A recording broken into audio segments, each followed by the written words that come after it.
That's weird. That's weird. Kind of weirding me out. You are a sad, strange little man. Crazy. This is crazy. This is crazy. Isn't that weird? That's weird, man. It's strange. What's up, campers? Welcome back to episode 229 of Camp Strange. I'm your camp counselor, Alex Tobin. And I'm your other camp counselor, P. Diddy. And we're back to bring the spooky, wacky, weird, strange, and hunting. But before we catch you up on these stories, we got to catch you up on some of the news you may have missed. And, Dave, I got a couple news stories right here. My first one here is Traverse City woman accused of hiding stolen wine in body cavity. So this is Traverse City, Michigan. Whose body cavity? Hers, but Yeah. Oh. She's not walking around whole hiding wine in other A people's whole body wine cavities. bottle, huh? See, that's what I don't get. So it says, Holy police said the smokes. 48-year-old was caught drinking a bottle of alcohol in the store around 9 a.m. Good time to drink. That's the best time to drink. Yeah. And they arrested her, or they brought her to the hospital or something like that. And the next day, police said the woman went back to the same store and allegedly took a bottle of Chardonnay. And then this is the shortest article ever. It says employees later stopped her but couldn't find the wine bottle. And then police arrested the woman and found the bottle of wine during a cavity search. The woman is being charged with 2 counts of retail fraud, 1 count of smuggling, and 1 charge of trespassing. Here's my thing. Trespassing. This might be a little. Was she not supposed to be Was she not supposed to be there? I think. Well, she got removed the day before, so I think they're just like, "Don't come back here." But Okay, that makes sense. my real question is, she just had to have like the top part of the wine bottle, right? Do you think she was just gripping? Well, in business, we like to say there's 2 type of people you meet, and there are shakers and fisters. You know, someone that you shake when you meet him, you shake the hand. You meet him, they go for the pound. Okay. I want to think she was a pounder. You know, What does that mean? she liked a fist. She wasn't looking for a shake. She's looking for a see. whole fist. I see. But so you're under the assumption that the whole bottle was snug. Oh yeah.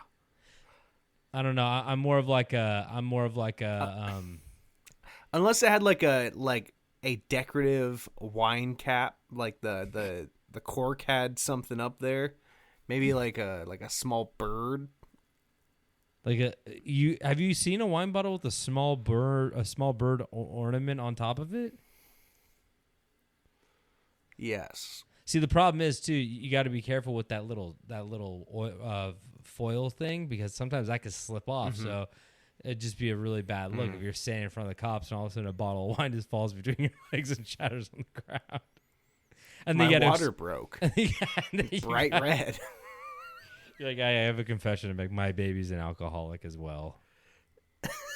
But yeah, then you got to tell them that the foil's stuck too. So I don't know. Mommy's little angel. I'm very interested. I'm both very interested and not interested at all. I really don't want to know, but morbid curiosity. How much of the wine bottle was secured? Maybe she went hot dog style all the way. Oh, of course you went hot dog style. You thought you went hamburger style? Oh, I'm thinking maybe we're mixing them up, because I was thinking like straight up. I guess that would probably be better for hamburger style. She went top of the wine bottle first.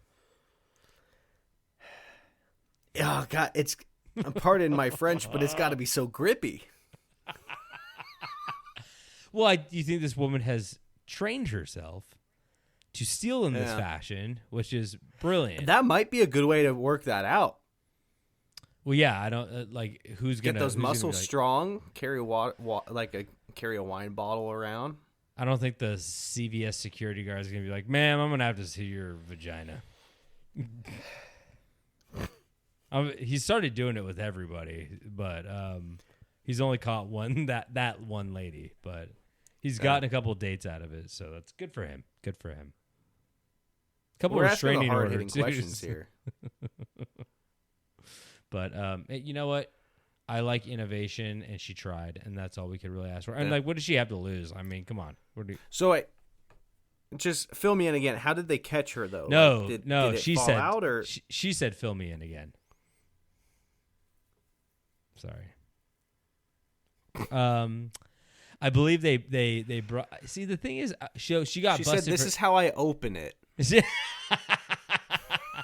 She's like, I have one of those corkscrew penises they talk about in the animal kingdom.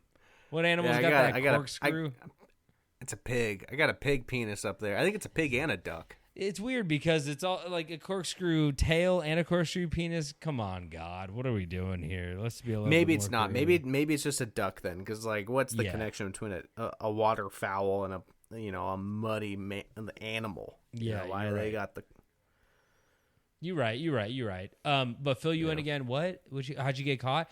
I think she got caught trespassing, and they're like, "We'll bring her in," and they probably are like, we gotta change you into the scrubs, the prison scrubs, and They don't do that. Where was she? Like a fucking Rosars? They're not doing cavity searches at Rosars. what the fuck is a Rosars? That's how I picked that name. Is that a convenience store? It's like an Albertson Safeway.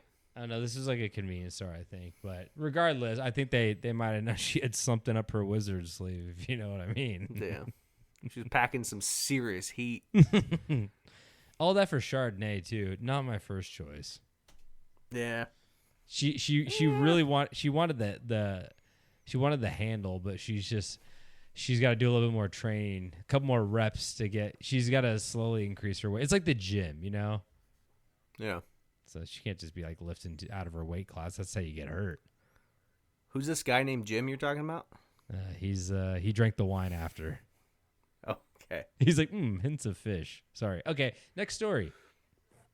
Amazon worker dies on warehouse floor. Colleagues continue working around his body.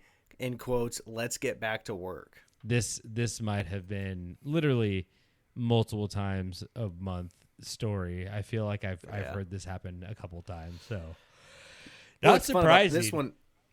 This one happened in Troutdale, Oregon, Not Troutdale. which I think is outside of Portland. I'm not positive. Let me hit the Google Maps real quick. Let me see how far it is from me right now. Google. Oh, Let me ask you this. Yeah. Do we support Amazon becoming fully robotic? Obviously, with Yeah. AI and everything. 100%. With everything that's happening with AI, people are like, oh, people are going to lose their jobs and stuff like that. But like for the longest time, we've all kind of are under the assumption that like Amazon has really, really bad working conditions and like they time people on bathroom breaks and stuff. So it's like, if that's one of the jobs that goes away, like, is that good or is that bad? Because there are still people that work there, but they probably don't get paid enough because Amazon's cheap. No. No, I'm all for Amazon using robotics. Oh, they're just gonna save more money though. I fucking hate I don't hate Amazon, but like, Yeah. I feel bad using it sometimes. Yeah. So to confirm, Troutdale is 2 hours and 6 minutes from me. It's just east of Portland. Okay. And the guy's dead. Yeah, a 46-year-old dropped dead, and they just kept working around him. 46. Yeah. What happened? Heart attack? The exact cause of death is unknown. So probably a heart attack. Oh no. Well, I just hope it's not gjaunts.com. oh my god, does he still work there? I don't know. Oh god. But I haven't seen him post in a while. I unfollowed him a long time ago. He got really weird. That was a good...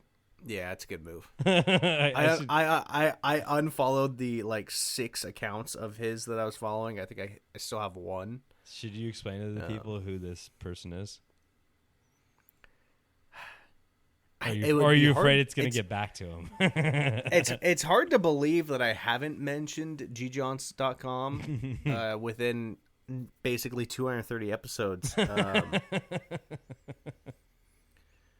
So, long story short, when I first got into, well, it was straight out of college. I moved to Portland, and I had a LinkedIn account, which at the time was like, film production, stuff like that, because that's what I was looking to do. And I got a direct message from someone. I forget if he had his full name on it, but it basically was like, hey, this is my website. These are my videos. gjohns.com. Would love to collab with you. Never met him. But yeah, he's a pioneer in a sense of just like, when rap music was like garage band, bare minimum content, like, it was just like, you could taste the ground, you could taste the dirt in what they made. Not the unpolished sound, that like the gritty sound we all crave. Unpolished, made some very bizarre videos, with like, cell phone level CGI. I've never seen this an editing style quite like this, where it's like it's so incoherent. It's really, it's like, it's so different. And I'm just at a loss of words to try to explain it. You have to watch it. And he like posts videos of him talking to women, but like the editing would give like way too much of a pause between the dialogue.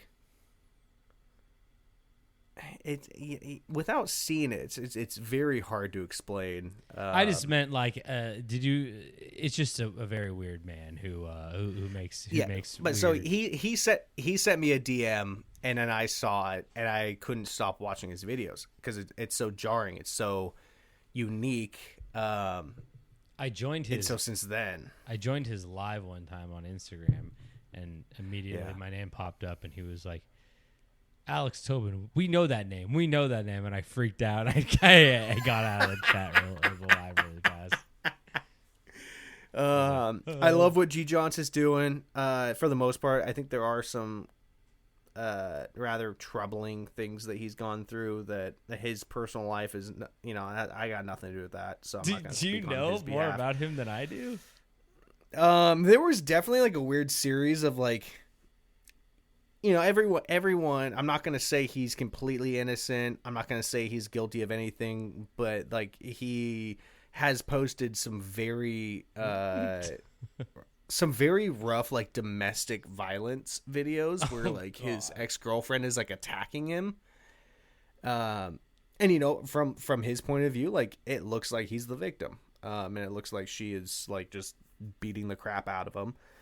But that's such a tough subject that I don't want to throw my hat in the ring. From the things that he's shown, it looks like he's innocent. But okay, we can move on. We can move on. I'm just saying there is definitely some darkness surrounding him. You don't have to try to thread this needle like we. Yeah, you get it. You get what I'm trying to say. Like I'm not trying to get involved in that at all, but oh my God. David's trying not to get canceled right now by bringing someone else's drama. Exactly. I don't want to be involved, but there's definitely some interesting content that has been shared on behalf of gjohns.com, super handles. I love G. Johns. I kind of wish like none of that was involved with it, so I could be more supportive of it. Just because I don't know what's going on, but I'll say this much: he's a Portland legend and one of the most unique internet characters I've ever seen. Oh yeah, Beaverton legend. Best rapper out of Beaverton, Oregon, that's for sure. We love gjohns.com. But that don't hold us to that if something happens. Speaking of something happening, RFK Jr. cut off dead raccoon's penis on family vacation.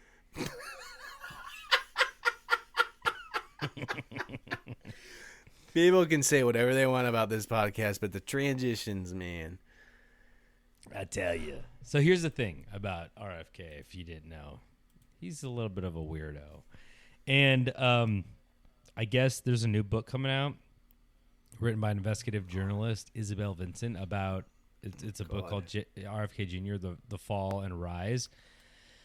And apparently, she had access to private journals Kennedy kept in New York City between 1999 and 2001. And these journals, That's why you don't do journals. They were updated daily, were later shared with Vincent following the 2012 death of his second wife, Mary Richardson Kennedy, who apparently killed herself. And when they fucked up family. When they divorced, apparently she held his journals as like leverage. Apparently, I don't know what kind of leverage or what was in them, but this obviously we'll see in this new book. Not that I'm gonna read it or give a shit about him, but it says Vincent's reporting uses journals to paint a detailed picture of Kennedy's personal struggles, family tensions, and long-standing interests in wildlife. One entry dated November 11, 2001, pretty close to 9/11. That's my wife's birthday. Oh, is it? It describes Kennedy pulling over on a highway while driving with his family after spotting a dead raccoon.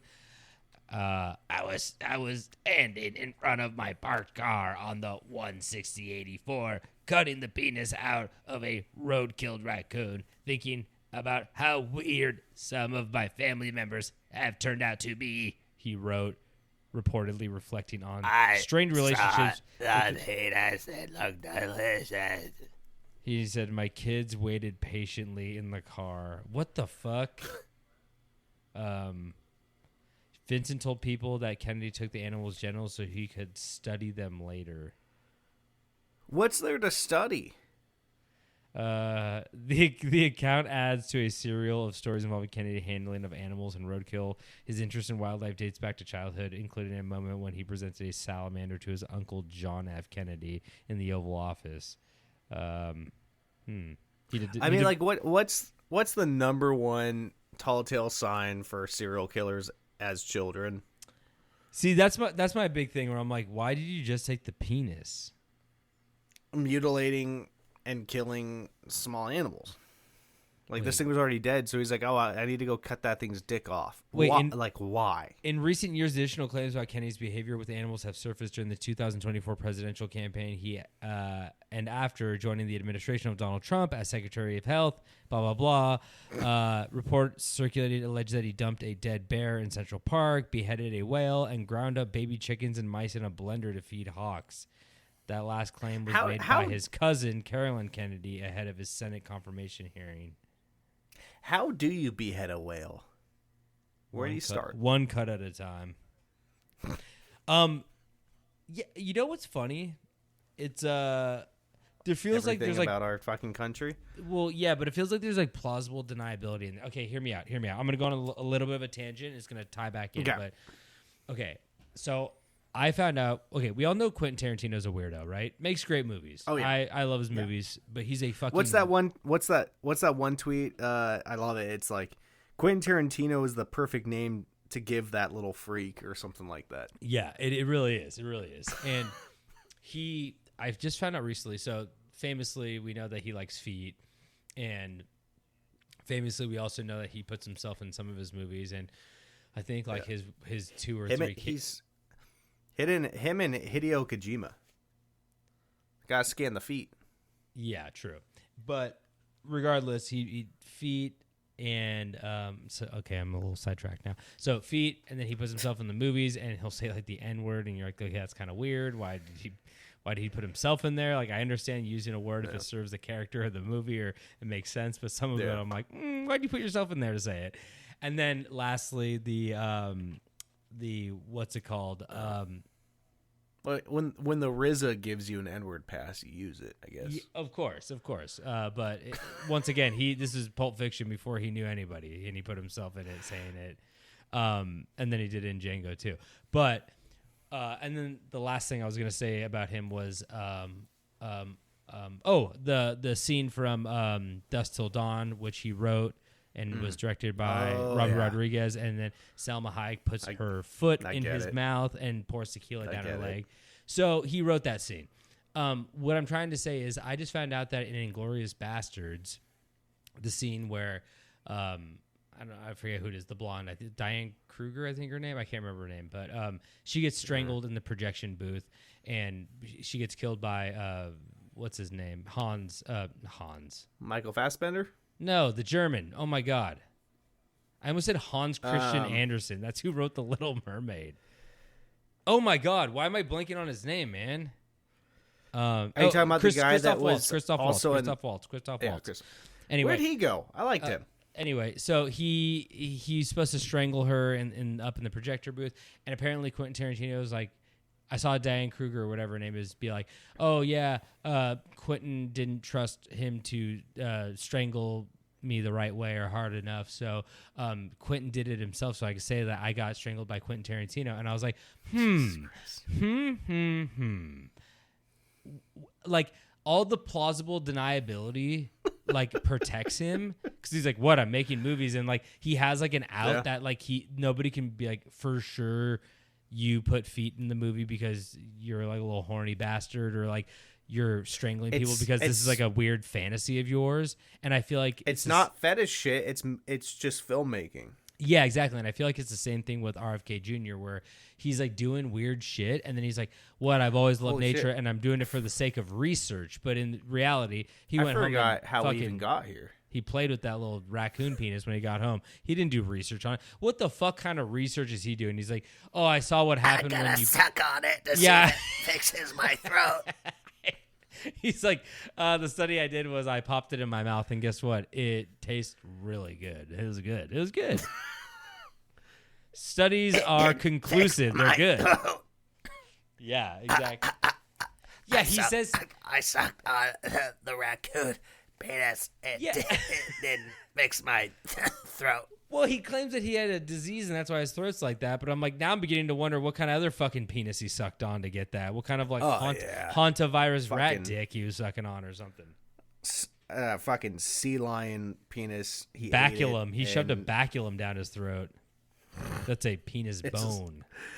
I hate to do it, but another tweet I saw recently was it was like RFK coughs. Oh no, RFK speaks with a buttery voice after coughing up a copy of 1-2 Switch cartridge, which is like just like a very obscure like Nintendo Switch game. But that's really like funny. An Onion article or something. Yeah, pretty good. Yeah, it's fucking crazy, man. Anyway, so I just wanted to tie those back in because I feel like both those guys are like doing weird shit, but basically hiding it under the guise of like art or science. And I'm like, okay. Okay, you have a story? You have another story? I do. Christian missionary hailed as holiest man alive pleads guilty to abusing boys in Texas. Yes, he is the holiest man alive. Yeah. I guess, I mean, yeah, he's par for the course. I'll say that. Yeah. Put him in the Vatican. Nobody who goes to some of these organized religious churches gets a say in anything that concerns children because they're like, we got to protect our children. I'm like, have you looked at what your pastors are doing? In the mirror? It's not every church, of course, and not every pastor, but one bad apple spoils the bunch, as we know. So it's like maybe we should stop talking about illegal immigrants and trans people and really focus on doing background checks on our political leaders and religious leaders. You know? Yeah. Wowee, holy man. Well, he's gonna find some more holes in that prison that he's going to. So he's gonna get his pocket turned inside out. That's not a pink sock joke. That's a that's not a prolapse anus joke. That is the pocket thing. Yeah. No. There's another term for it. Wait, no. The person who owns you called a rose turns their pocket inside out, and then the person who, like, if you have like a bitch in prison, they hold your inside out pocket, like, and they follow you around. Yeah, they hold the prolapsed anus. They hold the prolapse. They hold the pink sock. You think that stings? It looks like it stings. It stings and it stinks. A rosebud. That's the other name for it. And if you sit down, you get dirt on it. It's like a wet tennis ball, like at the dog park. You don't want to get near the dirt with that. It's so hard to clean the dirt out. You can't sit down the yard with it. No, you're a standing man now. Yeah. You're Steel bleachers, basketball court. Oh, that'll cook you. That's about it. Yeah. Steel bleachers on a hot day. You're I'd cooked. rather be cooked than dirty. You know. You get a nice sear mark on it. You know when the bleachers have that like striation thing on it, like a nice sear, like a charbroiled prolapse stainus. That's the new Jack in the Box meal. That's gonna bring the wild dogs to the prison. I know. Isn't it horrible when they find like an animal dead and like the hyenas are just like eating the asshole? I'm like, oh my god. I saw Just a video. hippo.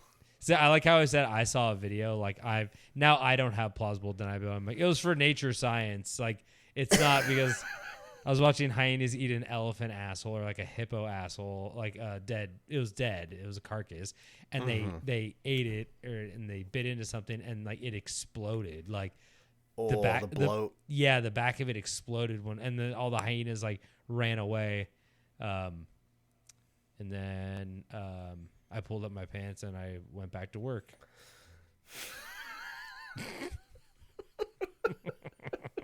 I left my cubicle. And then my boss came over and said, "Why are your pants down and what are you looking at?" And I said, "You're being a real fucking piece of shit right now." You don't run my day. Yeah. I said, "What are you?" I go, "You're not my boss." And he goes, "I am your boss." And I go, "Oh shit." Yep. Good call. Oh shit! I got a video I gotta show you. I go, "You need to drop those khakis. I got a video I gotta show you, bud." I need a raise, so let's go watch this video. Oh. Is that a double entendre? Oh yeah. Because Bronner raise. Yeah. I have one more. I'm just gonna read the title because I like to. Florida Taco Bell worker opened fires on customers over them putting soda in the water cups. Say that again. The title of it: Florida Taco Bell worker opened fires on customers over drink dispute. But what they were doing was asking for water cups and then filling them up with soda. And the worker pulled a gun out and started shooting at the customers. To be fair, the real story is that there was a dispute. Everything's so expensive now. There's a dispute over them filling up soda and water cups. And then eventually that dispute ended with somebody jumping over the counter of the Taco Bell. And a guy pulled out a gun and shot. And I think he hit him, but nobody was killed. But, I mean... Hell, imagine if you died over Taco Bell or died over soda. Come on, what are you doing? Yeah, here? that Baja Blast. I'd die for Baja Blast. Okay, Been a while since I had one, but do you see that fucking pie they made around Thanksgiving?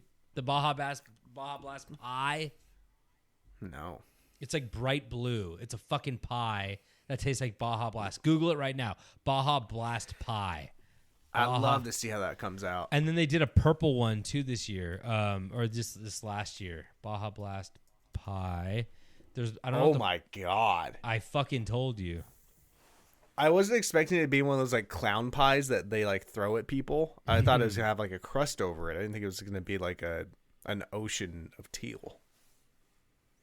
Wait, what the fuck? Wait, what the fuck? Oh, never mind. What?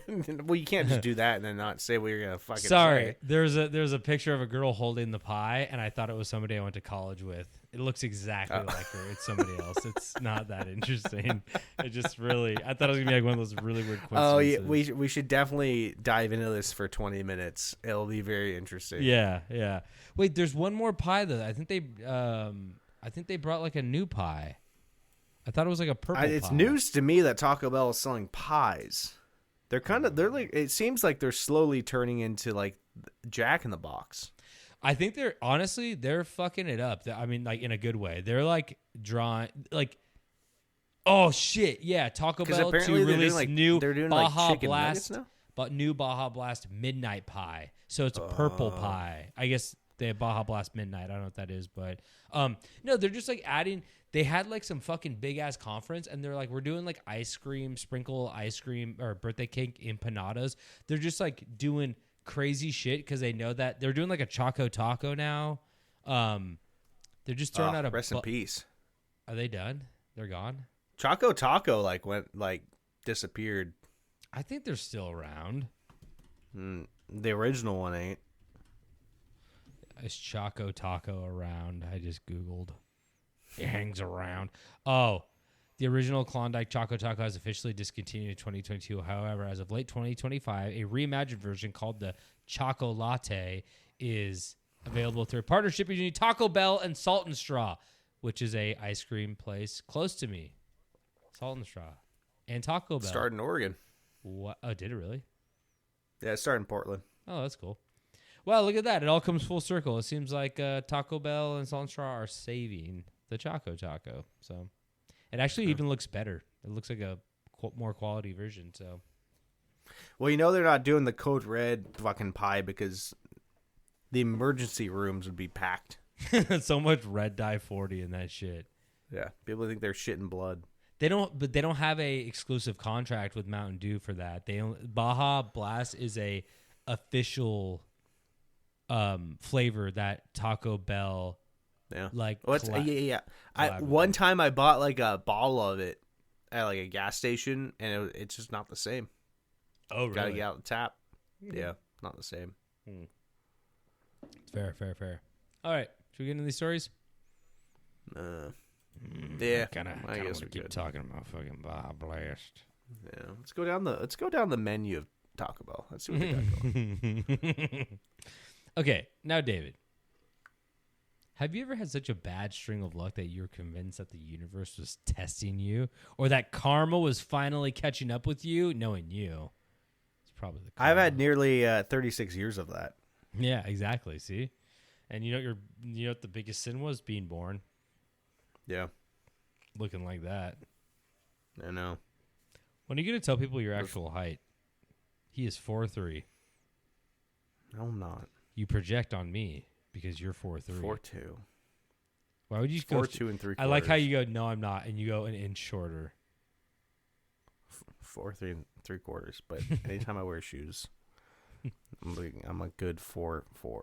You got your what are those big German shoes called? Doc Martens. Are those true? Yeah. I think the Nazis wore them. Yeah, but they're still selling Volkswagens. Yep. Well, like I said, well, you would not be the first to think so, as people from the beginning of time blame their problems on others to escape personal responsibility, or even just explain away the universe's indifference towards us as a small, little, insignificant specks of shit on the ass of the known world. Is that a little much? A little heavy-handed? But today, I want to talk to you about a specific case that took place in 1928 in Pennsylvania, where a little witchcraft became a whole lot of murder. As today, we cover the Hex Hallow murder. So, it was November 27th, 1928, in rural York County, Pennsylvania, pretty close to where Megan's from, actually. Who? You don't know her. She goes to a different school. No. York County, Pennsylvania is a landscape of isolated farms, dirt roads, and tight-knit communities, especially in 1928, where modern medicine and old folks' beliefs still existed side by side. Oh my God, I said old folks' beliefs, but it's old folk beliefs. You said steel lives side by side? What does that mean? I said we're modern. Talking about like a train track? No, I said modern medicine and old folk beliefs still existed side by side. Oh, still. I heard steel. I was like, what the fuck are you talking about? That's Ohio, or that's Pennsylvania does because Pittsburgh, yeah. But this is on the east side. The east side of Pennsylvania. They don't got no steel. They just got magic. They got magic and they got Amish. So, in one quiet valley known locally as Hex Hallow, something happened that would later blur the lines between homicide folklore and mass belief. See, at the center of it was 60-year-old Nelson Rehmeyer, a solitary farmer who lived in a weathered farmhouse tucked in the countryside. Rehmeyer was known as the religion, known in the religion as a powwow doctor, part of a Pennsylvania Dutch healing tradition called powwowing. It wasn't theater or superstition, but a lived system of beliefs passed down for generations, combining Christian prayer, spoken charms, herbal remedies, and ritualized practices meant to treat illness, bad luck, and spiritual harm. Are you familiar with Christian Science? You say Christian seances? No. You know, like we have a bunch of them in LA. Christian Science reading rooms. Have you ever seen those? No. I don't know what they are, but I just know that there was like a fucking House episode or something where the parents were like, "We're Christian scientists, so like we don't believe in modern medicine." Like what they would do, they would pray for their son who had curable cancer or something like that. And but I just see Christian Science reading rooms all the time, and I'm like, what are these? And it kind of like it reminded me of this in a certain way. Have you watched Hereditary? Or not Yes. Hereditary, Heretic. Yes. That made me think of when she was like talking about like the prayer theory. I don't remember what that prayer theory is. It was like towards the end, and she was like, "Oh, the prayer theory is like we separated groups. We prayed for one group and not the other group when they were like terminally ill, and like it didn't make a difference." Oh, I see. Yeah, exactly. Yeah. Well, and teach their own. You're allowed to do whatever you want. But it is interesting to see like a little bit of like what's the right word? Holistic medicine within like early Christianity, because I feel like that's, like I said, there are some sects that still do that. Sex is cool. There are some sects that still do that, where they'll be like, "Oh no, we don't believe in modern medicine." Every religion has a sect that does that, but it's weird that like the Pennsylvania Dutch had their own, like, it seems like a lot more like shaman-y than like what Christianity is known for. You know what I mean? Where it's like, I feel like if you were doing like any kind of like witchcraft, they'd be like, "That's against God. Mm-hmm. You're a witch. Yeah. You're devil." Like they don't. It feels like they don't have any room for anything that is considered even close to magic besides like prayer. Like a miracle is technically magic, but they're like, that's magic from God and Jesus. So it's like, I mean, I'm a man of science, but I feel like if I had to get pulled into a religion, I would need like a good shaman with like some bones. yeah, Like you got to like rattle bones them. hanging off of. Yeah, I need to hear some bones rattling. I need them to blow a handful of dust in the air before we start anything. Throw something in the fire that makes it like spark like a different color. Oh yeah, like Are You Afraid of the Dark, when they start the story and they throw that handful of like shit in there. Yeah, and it's like, yeah, I love that. I love that. I would need that. And he's got to cut his hand.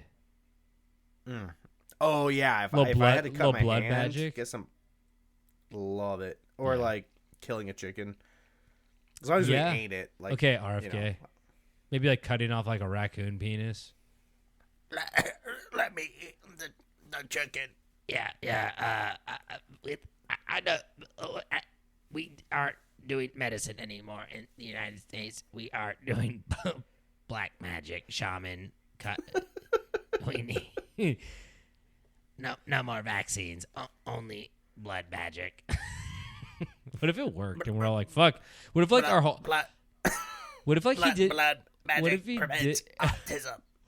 What if he did blood magic and it worked and it totally collapsed our entire medical system because it works? well, that's what's crazy to me is like That's a good movie. That's a good premise. this Monday, the government, which insane. I think the webpage was war.gov/UFO. I believe that's what you typed in. And they like released all these UFO things. All of it was like shit. It was not. Nothing was good. And correct me if I'm wrong. Not so much you, but like anyone listening, like acknowledging aliens kind of like debunks all religion that we have on our planet, right? Ooh, no. But then there are people who are like, he created all living beings. He created the universe. But it does significantly take a little chunk out of the people who are like, God created us in his image. And then like the alien shows up and it's like fucked up looking. He's like, he created that in his fucking cousin's image. That he had a fucking ugly cousin. He didn't want to make him feel bad. Yeah. That's why I made him look like that. I just think it's weird to have like a president who heavily relies on like, oh, I'm a Christian man, buy my $600 gold Bible, but also like here's all this alien stuff. Well, I think it's weird that all presidents have to be like fucking.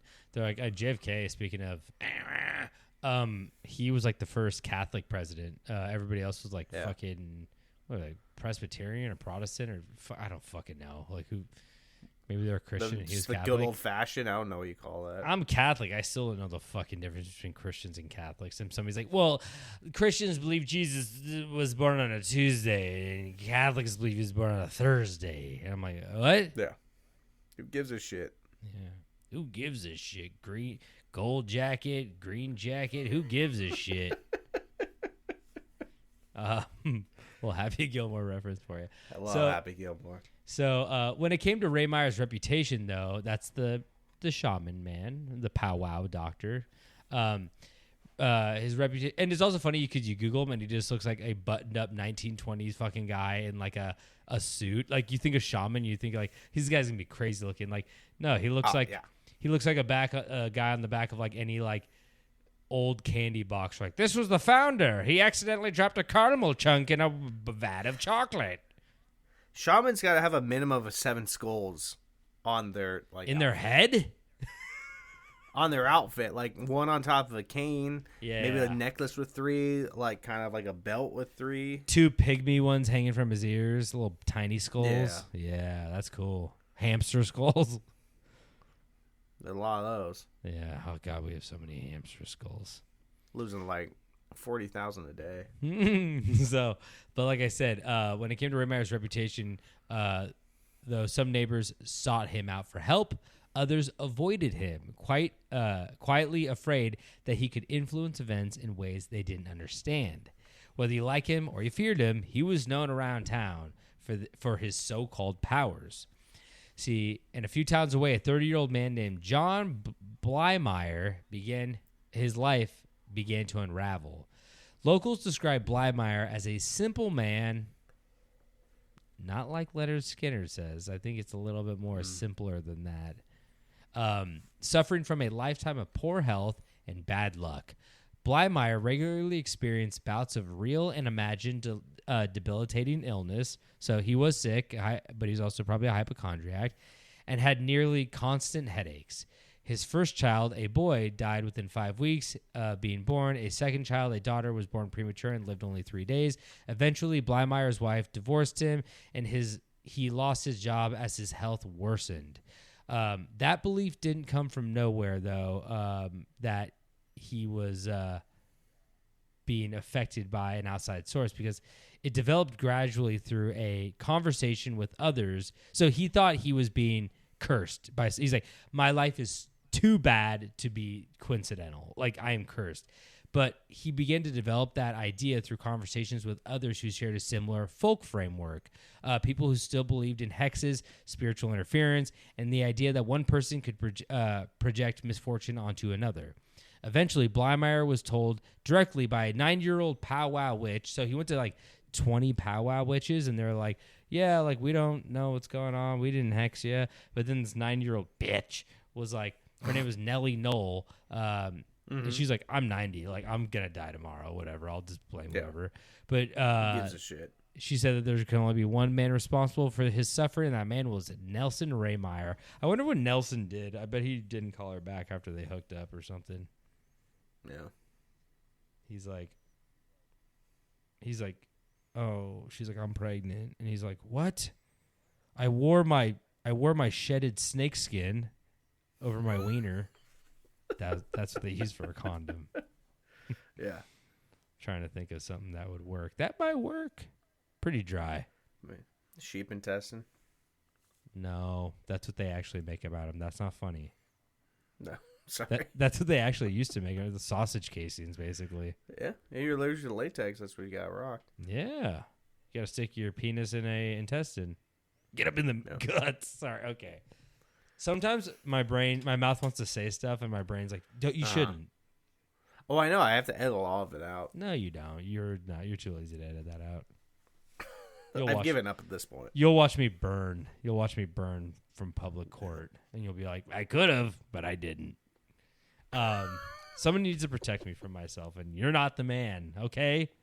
No, I'm not. So, at first, Blymeyer refused to believe it. He's like, no. Because Rehmeyer had always been kind to him. When he was 5 years old, suffering from something locals called aponema. It was a wasting condition believed to be brought on by a hex, but was more likely a form of malnutrition. Rehmeyer had cured the boy, gave him a piece of toast probably. And when Blymeyer turned 10, he returned to Rehmeyer as an employee digging potatoes for 25 cents a day. So that's more than they get paid at Amazon. So, yeah. You know, you just die there. No one will care. Yeah. And then I'm going to give you the quarter at the end of the day. So to prove it, Noel told him to take out a dollar bill and stare at George Washington's picture, which is crazy because I was like, 1928, George Washington wasn't on the money then. They still had like wooden nickels. And it's like, no, they had paper money with George Washington's face on it. But she's like, stare at the picture of George Washington. And he did. And he saw George Washington's face dissolve into that of Rehmeyer's. Maybe they just looked similar. You know? Possible. So, once that idea took hold, it began to reshape how he interpreted everything. Every setback became evidence. Every coincidence became confirmation. Illness wasn't just illness anymore. It was proof of an ongoing attack.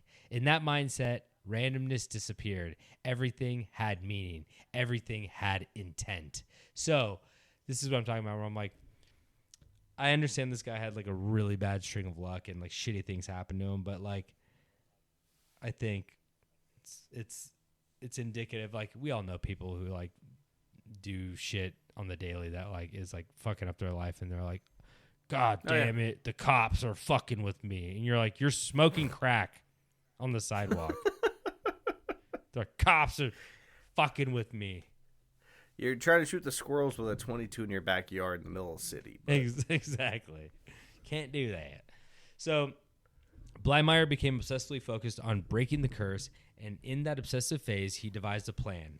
Blymeyer asked around and figured out how to break this curse through certain items of Rehmeyer's, more specifically, a lock of hair and a written spell book belonging to the supposed hexer. These items held the spiritual connection to the old man Blymeyer desperately looked to sever. And if those items were taken or destroyed, the curse could be broken. Blymeyer recruited two men to help him, 18-year-old Wilbur Hess and 14-year-old John Curry. I guess they're not men, they're boys.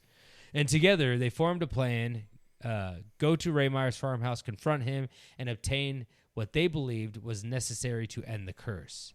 They waited for night before traveling to his isolated cabin in Stewartstown, Pennsylvania. The farmhouse at Hex Hallow was remote and surrounded by open fields and dark woods and no nearby houses for miles.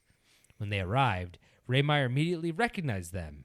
These were not strangers. They were part of the same rural network of people who moved through the same towns, shared the same beliefs, and sometimes sought the same practitioners.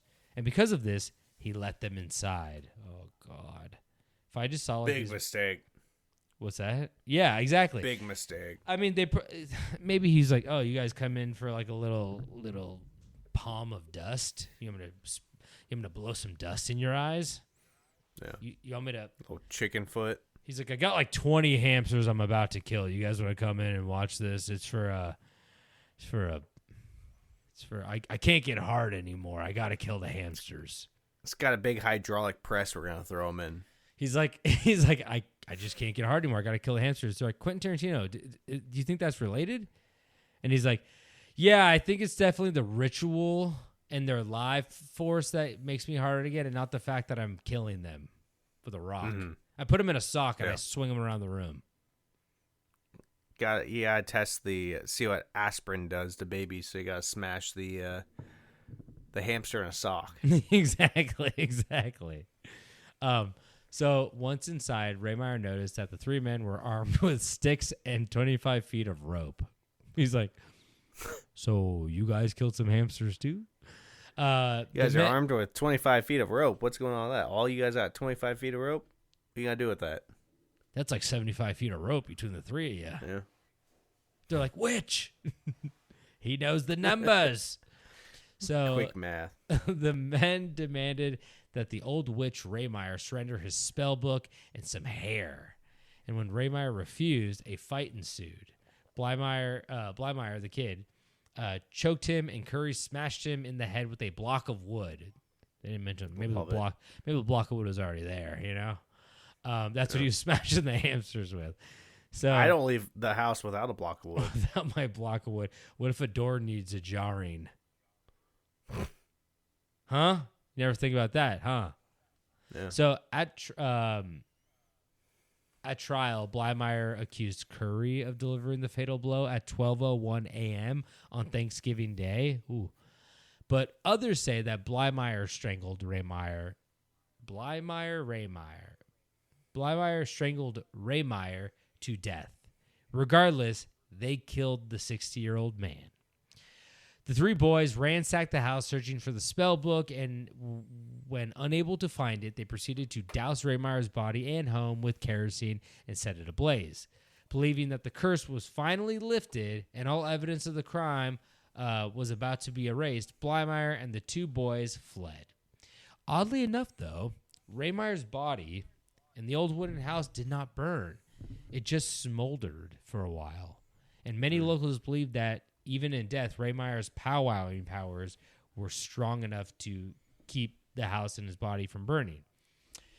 Rehmeyer's body was discovered the next day after concerned neighbors noticed that the animals on his farm were unfed. What they uncovered became one of the most widely reported and sensational crimes of that era. The boys were caught soon after, and the newspaper immediately labeled it the Hex Murders. The framing spread quickly. The framing spread quickly. Witchcraft in modern America, a witch doctor killed over a curse. Rural superstition erupting into violence. I think that was like the title of the newspaper. The case was a difficult one to categorize because the boys did not deny that they committed the crime, but what was in question was their mental state, because they believed what they were doing was self-defense and that someone could technically argue a form of insanity because of this. Because they thought he's a very simple man, and he thought that, especially back in the day, multiple people believed that like hexes and curses were real. So he was like, this man was trying to kill me, so I showed up, and he wouldn't break the curse, so I had to kill him. And there was a fight, and I killed him. And they thought that like what they did was like completely justified.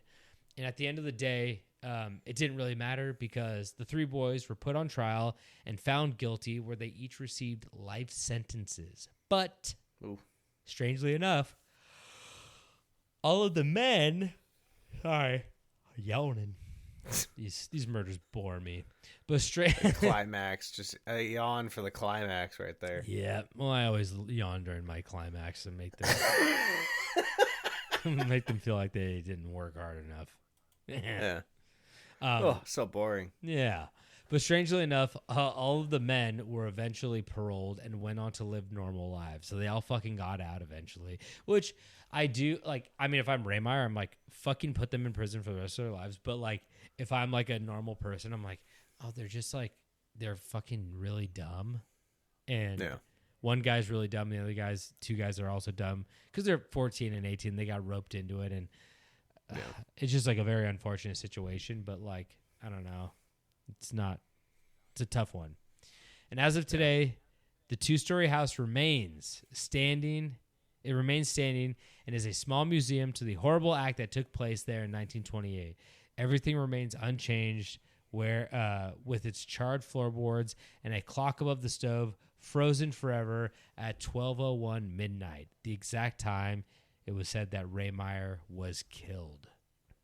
So that is the story of the Hex Hallow PA. But I just found it really fascinating that we see it a lot with old colonial America and stuff like that. But I'd never heard of a powwow doctor or witchcraft within Christianity, basically.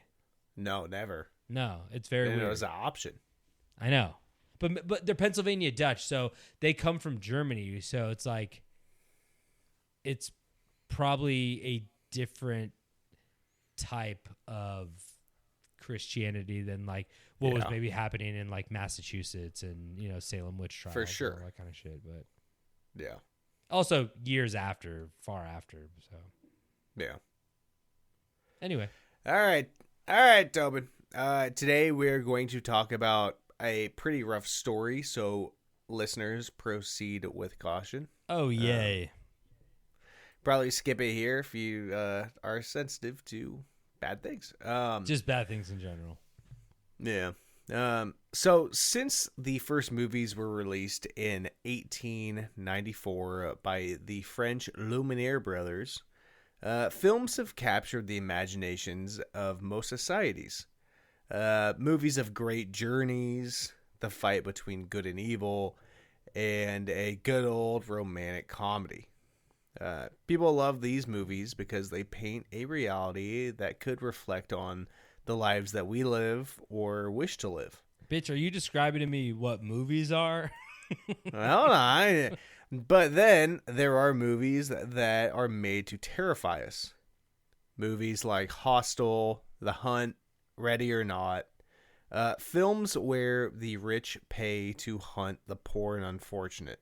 Have you seen any of those? I have seen. Obviously, I've seen Hostel and Ready or Not. I really liked Ready or Not. You should watch The Hunt. It came out during COVID. I watched it. Yeah, it's actually pretty good. There was another British movie that was perfect for this. I couldn't figure out what it was called. I liked it. You can think of there's a really famous one, the greatest game ever, or not the greatest game ever played, the most dangerous game. That's the fucking golf movie. The most dangerous. There was a British movie that came out maybe during quarantine. I've never seen anyone talk about it. I saw it once, thought it was fun, but it was basically like a Ready or Not, but it was like a group of kids that it followed. I have no idea what it was called. I tried finding it, couldn't find it. It's a group of kids. It's one kid hunting a group of kids, or it's an adult hunting a group of kids. No, it's like a group of wealthy adults hunting for high school kids. Oh, I never even heard of that. And it was British. It was. I remember it being good. Okay. So you could be naive and think that's just a movie. No one has ever paid money to hunt other humans for sport. Well, today's story is about the Sarajevo Safari. Oh, I don't know this one. Yeah. So the siege of Sarajevo started in 1992 and was a prolonged military blockage of Sarajevo, which I hope I'm saying that right. No, probably not. Sarajevo.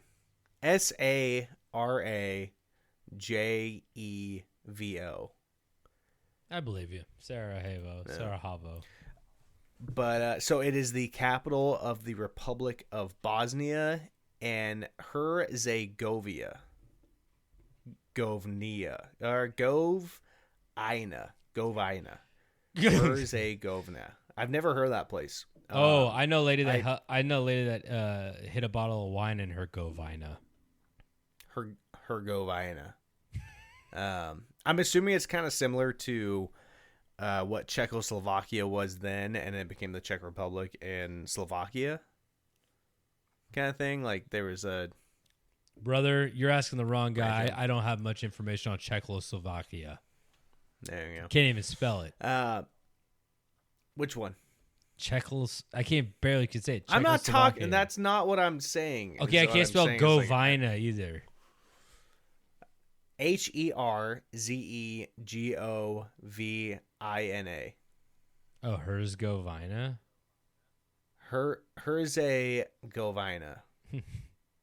I had never heard of this place before. I didn't, literally didn't know it existed. So it was during the ethnically charged Bosnian War. The city was initially besieged by the Yugoslav People's Army before they were replaced by units of the Army of Republika Srpska, which is spelled Srpska. I don't care about the spelling, but like, are you saying that the Russians basically Srpska. infiltrated a African country? No, Yugoslavia. Yeah, is that not Russia? I don't know, maybe. I don't know where fucking Yugoslavia is. Literally, when it comes to I don't Eastern think it Europe, is. I'm like, what? No, okay, I don't. you're- Well, technically, Russia is Asian. That's in Asia. yeah, Yugoslavia. It's not Eastern European. It's right. It's to the east of Italy. It's right above Croatia, I think. Yeah, Oh, it's Croatia's part of it. What the fuck? it's all that is what's so hard coming from stupid ass America is like things change that's so much bullshit. over there. We're not stupid. Literally, the United States We just is don't pay is attention to bigger that than stuff. fucking Europe. Shut up. It's like it's fine. They There you can't. go. They don't know where fucking Utah is. So shut up. And also, like, it goes like in that area. It's like Slovenia, Croatia, Bosnia, and hers, Yugoslavia, Kosovo, Macedonia, Serbia, Vojvodina. Oh, I wonder if hers is what used to be her Herzegovia. Yeah, I think so. Govina. Yeah, that's probably what it is. I didn't know that was all or still is all Yugoslavia. I thought Croatia was its own country. Am I fucking dumb? I'm like, I thought it was too. I think these maps got redrawn multiple times or something like that. I have no clue because it shows No. it all used to be They one in 1919. don't blame us. Don't blame us. Blame the education system. I mean, we're not taught. Yeah, I think it all got broken up in 1992. Huh. That's when this all happened. Oh, really? Yeah.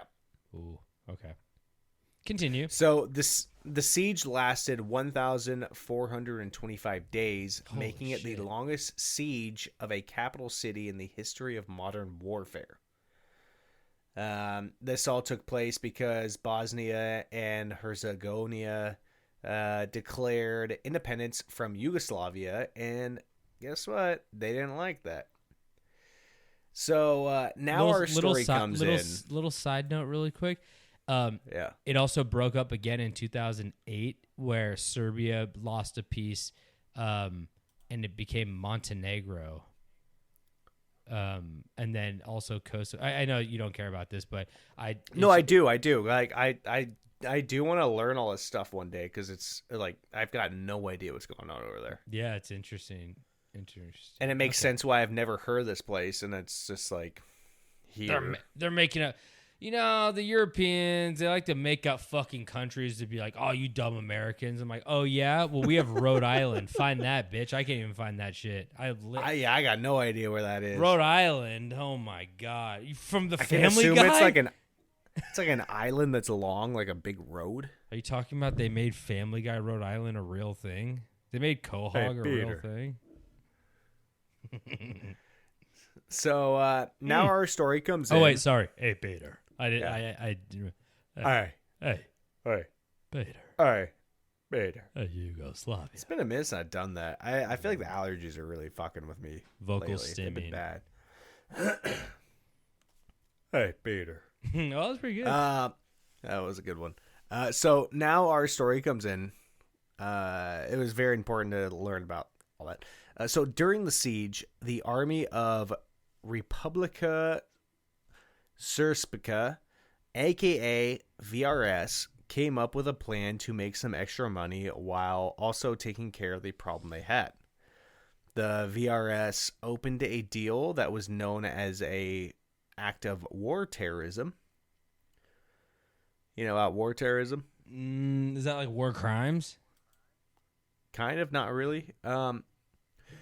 So according to the reports, wealthy foreigners were allowed for a large amount of money to fly in and be placed in a sniper's nest and allowed to shoot and kill civilians of Sarajevo for entertainment purposes. Excuse me? Yeah. So that's war terrorism. Yes.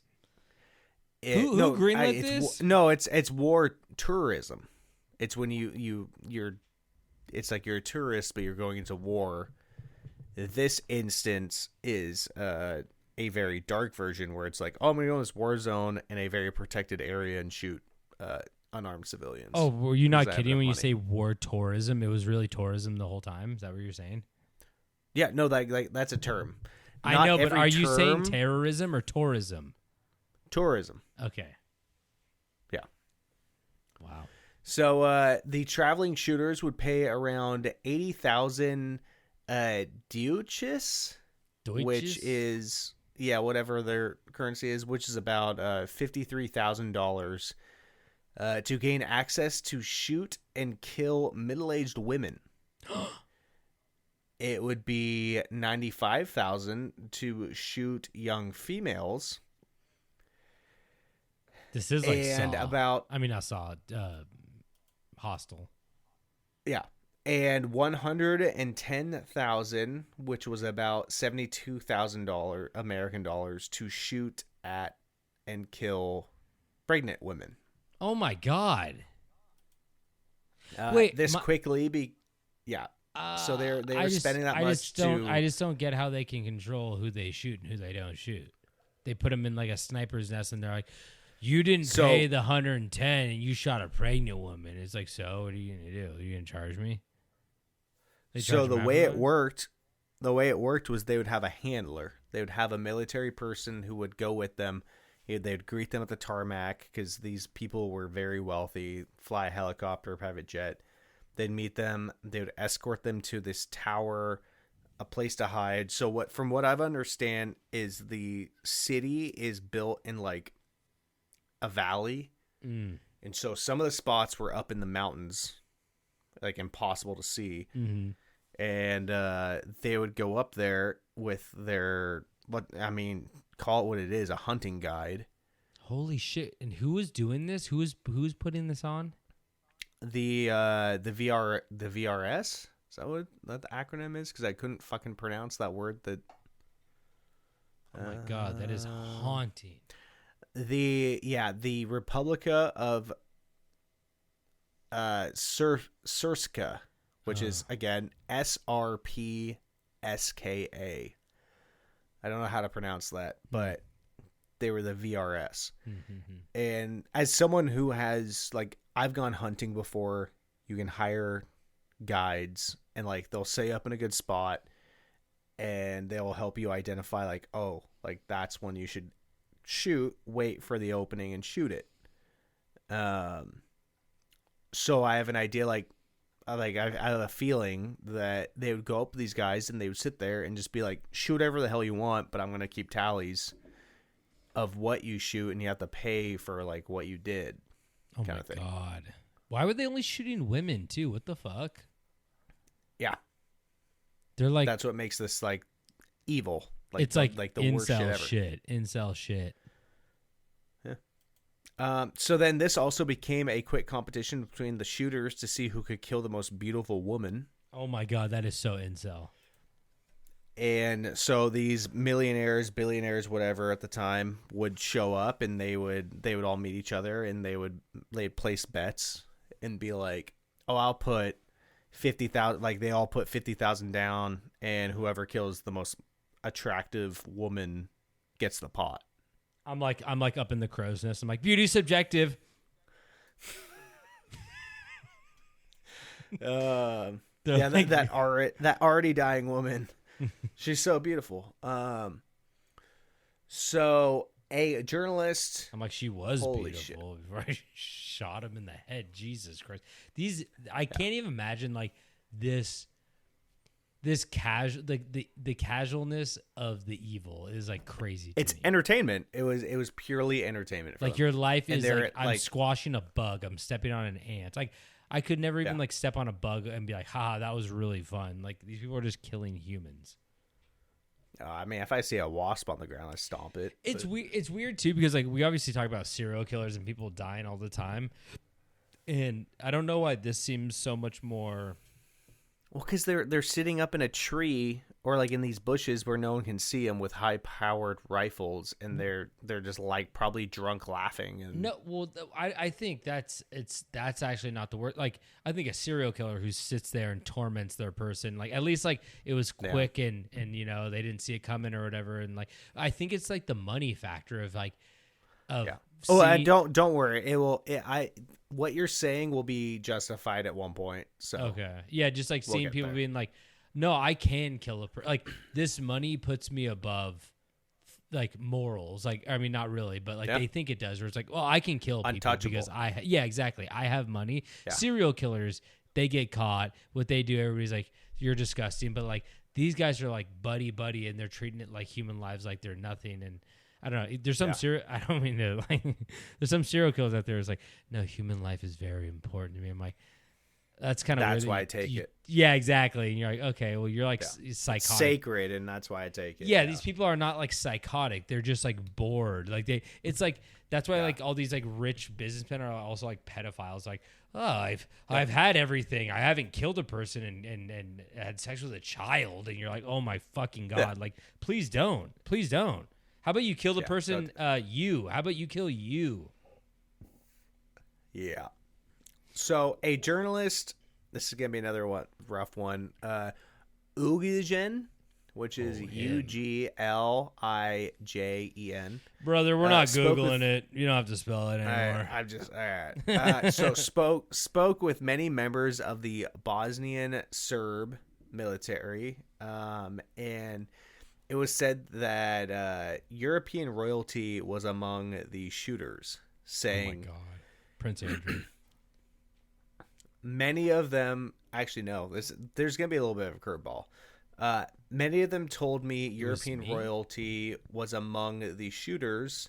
He would arrive by helicopter, stay in Vogoska near Sarajevo, and he wanted to shoot the children. Oh. In the duration of the siege from 92 to 96, it was believed that more than 10,000 people were killed by war tourists. What is that town doing? Like, okay, town's done. Town's over. Everyone stay inside. Dude, What was the capital? You take any capital city, people are, trying to move around, defend themselves, and like go grab food or something, and they were just hitting them. Jesus Christ. I forgot there's already a conflict going on there, right?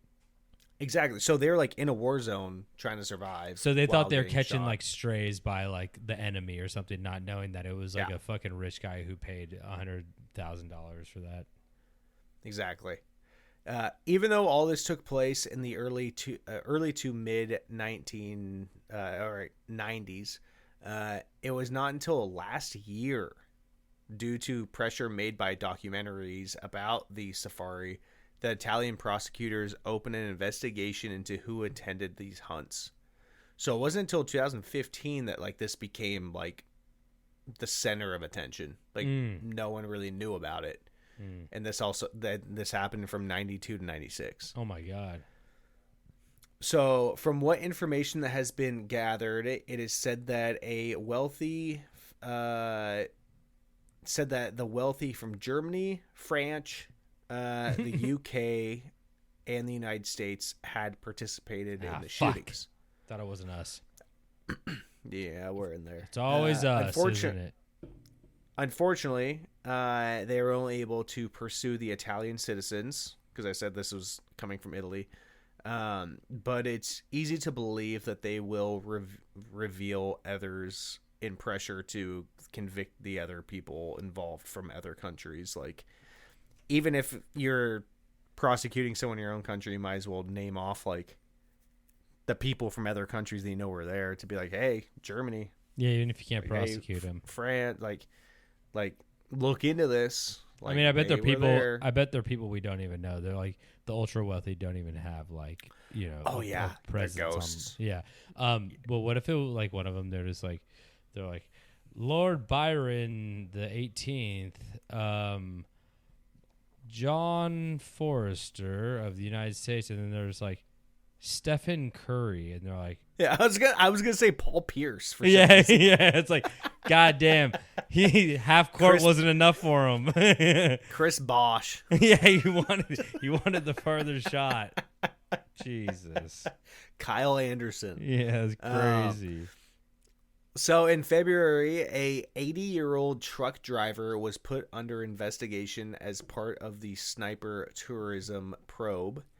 It is unclear if this man is believed to be one that hunted the people or someone who was involved in setting it up and providing the handling for the hunts within the military. So, like, he's a truck driver. He was probably one of the soldiers who, like, helped the tourists come in and hunt the people. He faces several counts of premeditated murder, but again, it was not clarified if he was one that pulled the trigger. So, like I'm kind of saying, like, this all started last year. This is all, like, fairly new, even though it's, like, 30 years old. So, although this was kind of, like, a secret that was loosely kept, like, a lot of people knew about it for the last 30 years. It was taking part in a country where, like, most of the world, like, probably don't know where Bosnia is. Like, I know one person that's been to Bosnia. Not a lot of people talk about it. So it's kind of like an ignored place in the world. It feels like maybe I'm completely off, but like I'm so fucking stupid that I thought Bosnia was in Africa. it does kind of sound like a Maybe I'm thinking of like country. Botswana or something like that, but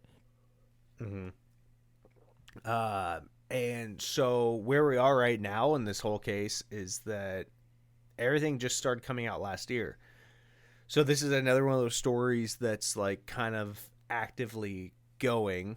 And so we're seeing, just waiting for more evidence to come out of like the atrocities that were committed. And hopefully we can, for lack of better words, like pony up and find the people that were involved. Hopefully they're like still the alive so they new- can spend the this rest is- of their lives in jail. the Epstein files haven't fully come out yet. You think that they're gonna drop Exactly. these? This is very similar to the Epstein files in like a completely different situation, but it's like ultra wealthy who did terrible things, and the light is coming out now. They're like, every movie where they have rich people do the most horrific things you could think of, and there's like, Yeah. well, this is just like it's imaginary, it's just and fiction. It's fun. yeah, and then they're like, It's all real. all of it is real, all of it. Yeah. They're gonna be like, yeah, Squid Game actually happened. All of in it the is real? 80s. Well, yeah, I had to, David, I had to go into the belly of the beast to go make sure that these people are held accountable. And yeah, if some casualties came with that, I was willing to pull that trigger. And Yeah. sure, I smoked cigars with them and we had a really good time and I went back 18 times, but that's the price I'm willing to pay to make sure that these people are held accountable. Paul you go. Pierce. I hung out with Paul Pierce. I wheeled him in his wheelchair when he definitely Didn't shit his himself. pants. He did not shit his pants. We smoked cigars. We drank the finest cognac, the finest of liquors. We Couldn't name ate one other the best liquor. of meals. What? I said couldn't Whiskey. name one other liquor. He's like finest of cognac, finest of other liquors. Whiskey, tequila. I just don't drink liquor. I don't. No, me either. Forget where it's I going. just with that. smoke heroin. You smoke heroin? I'm the first guy to do it. But can you smoke heroin? But who? Paul Pierce? He definitely did. But can you? I don't think so. I probably wouldn't smoke heroin. It would be great for me though. I could lose a few pounds. But I mean, is it physically possible? Can you smoke heroin? Because I know people shoot heroin. Yeah, I think Can you- like No, don't bring black me to tar the- heroin. Don't bring me to the National Helpline for Mental Health after I typed in, "Can you smoke heroin?" Dude, the worst thing. So, I feel like it's been brought up.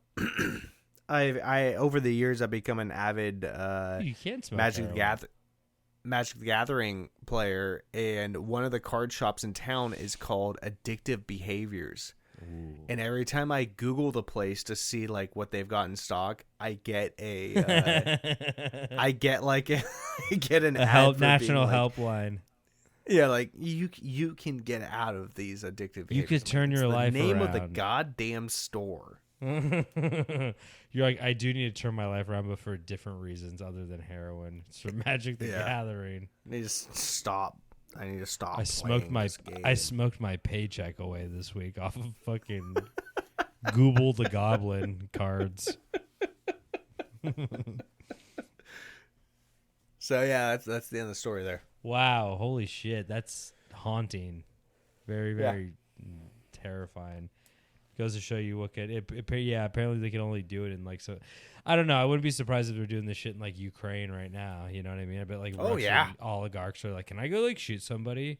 And I guess like I'm not saying I would ever do it, but I understand like the people that would, like I get it. It's like risk free just warfare. Yeah, you know, all is fair in love and war, but I've never heard anybody declare love.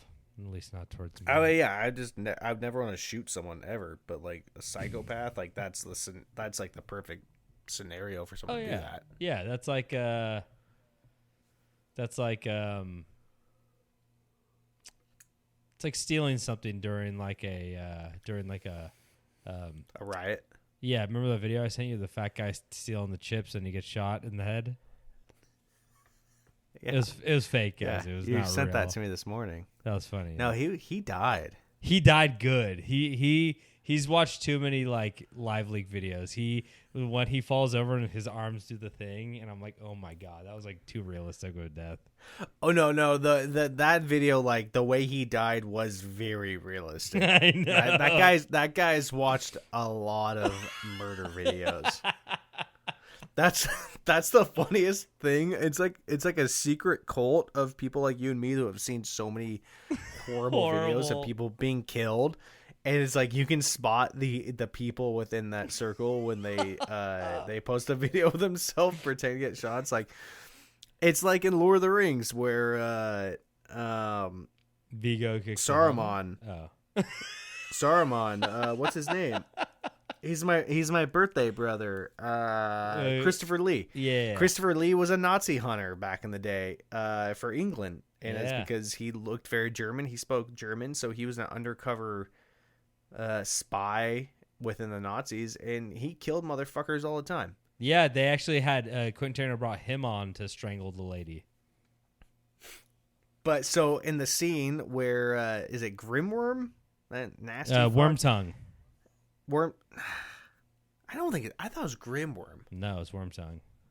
Wormtongue. That's the guy who voices Chucky the doll. Oh, you know that? So when Grim Wormtongue stabs Saruman in the back. Oh, that's a deleted scene. That's only in the extended edition.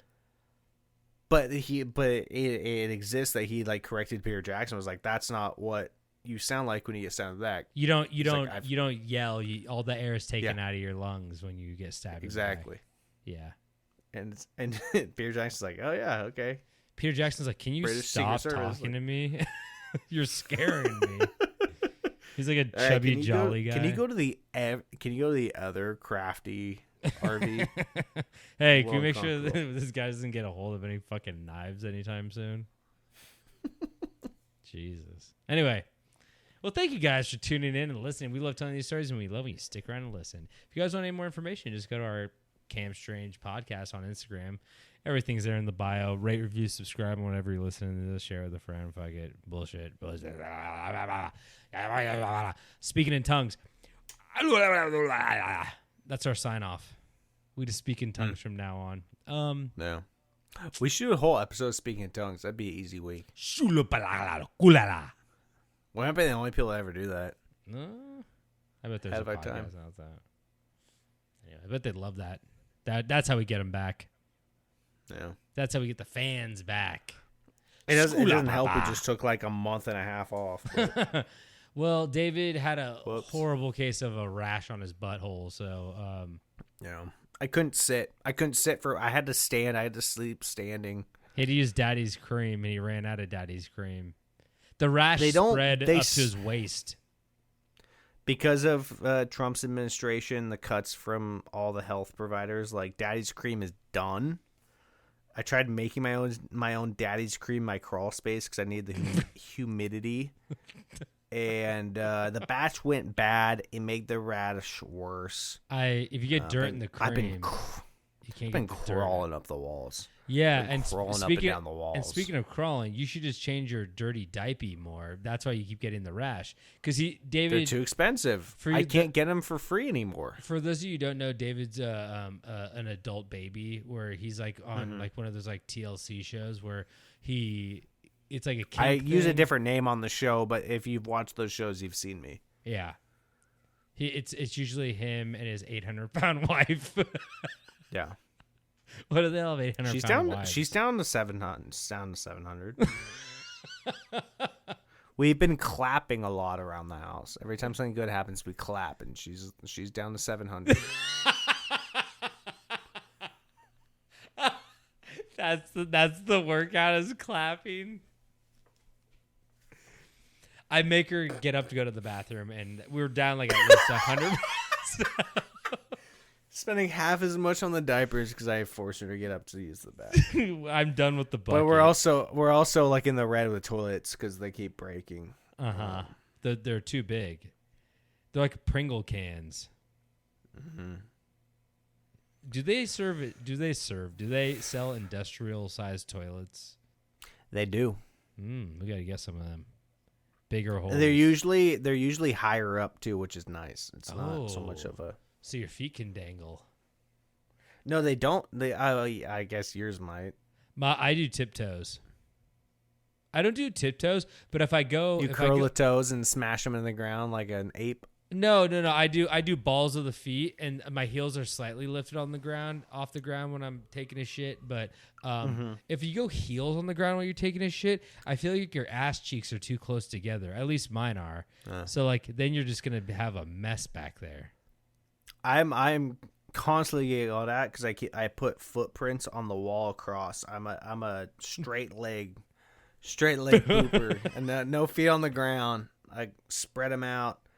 I walk the toes out. I've seen That's how people. wide I can get. I've seen That's how I people work on my splits. I've seen people under their desk that like when you move the desk, they'll have like footprints on the fucking wall in front of them. Yeah. And then underneath the desk, it's like stalactites and shit. Oh yeah. It's like, what happened under here? And then you check their history, and it was a lot of like hyena eating hippo asshole and SFW explosion. I worked really hard on building stalactites under my desk at work because I wanted to attract bats. My goal is to get like a bat as a pet, but like not one with rabies. That's the problem. I keep getting them with rabies. I mean, That shot hurts. You've been successful with the crabs. You got a lot of crabs, so I think bats. know. I think you can pull the bats. The bats are just harder though because you've got to find the right one. Crabs are crabs. Crabs are plentiful and they're angry. But crabs are crabs. They're fun. The pinch is like you go for the fiddler crab. That's the one with the big pinch, small pinch. Like even the big pinch, like it hurts, but it's like it's not as bad. It's not worse than like a hornet sting. What if you went to the doctors? What if you went to the doctors and you're like, I think I have crabs, and you pull down your pants and on your penis and your pubes you had a crustaceans. You had a Dungeness crab, a full size Dungeness crab clipped to your penis, like pinched. The doctor says, "Well, that's the problem, sir. It seems like you don't have a penis," and I had to move the crab. He goes, "Oh, is that a barnacle? Oh, there it is." I go, I used to have a tip, but I guess I left the crab on too long. Anyway, don't forget, I'm joking. Davey, anything to say before we leave? Check your crabs. Oh, I want to. I'm doing quotes here. This is Stokes' daddy. I'm giving a shout out to Willem Monaco. He did it. Willem. I think this was requested like maybe a year ago. Willem. I probably botched the last name. Willem Monaco. Give me a shout out. Give me a shout out. If you really want it, you gotta listen all the way to the end, past the crab conversation. Oh, I'm not gonna give a shout out in the intro. You gotta work for it. Mm-hmm. You gotta listen to all that dog shit. You're crazy now for listening to all that. You have a little psychosis now. Take care of yourselves. If you're not feeling so good, talk to someone. Reach out to a friend. Take care of yourselves. No matter what you think, there are people that love you. Take care of yourselves. Reach out. Times are hard. We're getting deep. Or you could punch holes in your walls. That usually solves the issue as well. Punch holes in your wall until you break a fucking water pipe, and then you've got water damage, and then you realize, God, I should have just fucking talked to my friend about it, you know? But the guy, he's still in your wall. The voice is still in the wall. So just It's find still in him the first. wall. Find him first. He's still stealing your internet and your power and your water, and now your water's gonna be 10 times more. Because let's be honest, listeners, raise your hand if you know how to shut the water off where you live. Tell me, do you know how? No. I know how, but you know what the problem about how I know how is that the water shut off valve. I have to take a wrench out there. So if I need to shut the water, I need to go grab a wrench and I gotta take it out there. It's a square. It's like a square like washer, not washer, like nut. Like I can't just walk out there and turn it off like it's a garden hose. Like, how old are you? I gotta get tools. How old are you now? How old am I? Almost 37. Yeah, once you turn 30, I'm not gonna go fix the city's valves. Once you turn 30, everybody knows you have to carry a wrench on you. If you're a man, you got to carry a wrench on you at all times. What's your favorite wrench? That's a real question. What's your favorite wrench? Because it goes terrible. Because it goes. Shut the fuck up. Terrible choice. Because it goes terrible choice.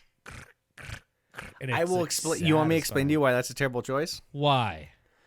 Because a socket wrench is also my favorite, but in this scenario, socket wrench, you gotta pop the heads off. Yeah, I got a lot of heads. You gotta carry all the heads with you though. Okay, you asked me my favorite wrench, which is the most. Okay, you don't have the wrench. 10 millimeter because everyone loses the 10 millimeter. Oh my God! You asked me what my favorite was, not which one was the easiest to carry around. Okay. I use my wrenches within my domicile, and that's where all my fixins are. All the fixins. Okay? I'm not fixing a good plier wrench. I'm not fixing other people's shit. Where the fuck are you using your tools other than your home, asshole? Everywhere. You don't use it. You won't even go down to the city and fix their pipes. Hey, I got a bunch of retirees and widows in my neighborhood. I'm fixing everyone's shit all the time. It's crazy. Do they pay you in Werther's Originals? No, they don't pay me at all. They just pinch my butt and say, "Fix that pipe, boy." They say that thing's shit. But they don't call the cops when I have a shootout in the street, so that's good. That's that is good, yeah. When you're fucking with your neighbor in their trees. Yeah. That guy's going to pinch your butt next. Anyway. Okay.